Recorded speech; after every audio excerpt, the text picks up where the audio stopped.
The basic concept of TMS, transcranial magnetic stimulation, is simply induction of an electromagnetic field to the brain by using an electromagnetic coil placed over the scalp and producing a very fast current through this coil, which actually produces this electromagnetic field. The electromagnetic field reaching neural networks or brain cells would cause action potentials, would activate these brain cells, and activation of these brain cells repeatedly can cause long-term changes. What happens with a single pulse, with just one pulse of such electromagnetic field, would be activation of a network for a very short period.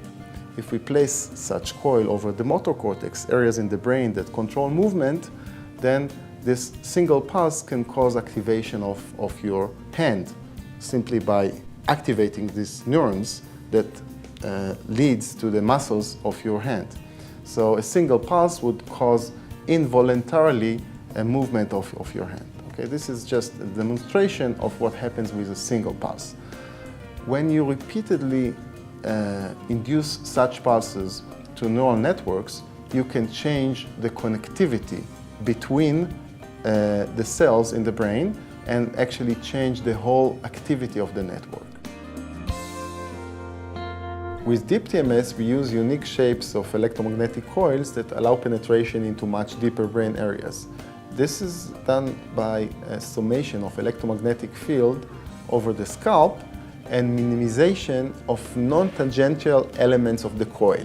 The shape of the coil is quite complicated, but it allows eventually stimulation of larger volume and also deeper areas in the brain.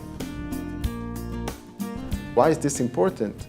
The main issue is that when you want to affect different brain diseases, you want to change the connectivity or change the neural network in the relevant areas of the brain that are associated with the pathological condition.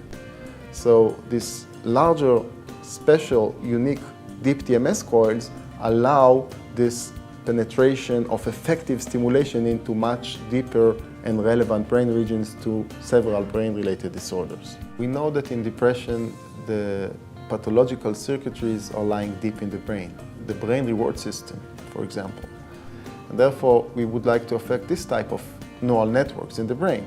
We could reach such networks even with stimulation of superficial regions just by the connectivity between the more superficial regions to these deeper regions. But direct stimulation of the network is more likely to induce a long-lasting and robust change.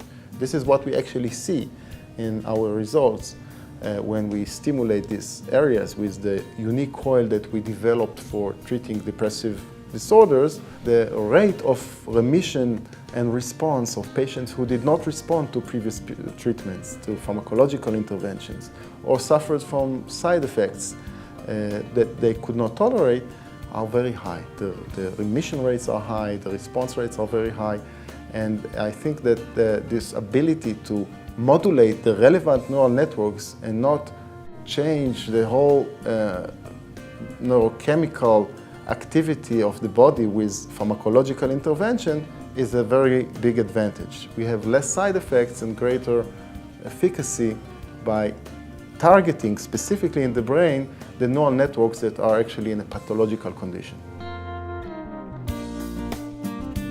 The future of the field, and we are already doing research in this direction, is to stimulate and monitor the changes in the brain during the stimulation and after the stimulation. So I think that the future of the field is going to be, like in many other fields in medicine, individualized medicine, finding the correct stimulation patterns for the specific patient.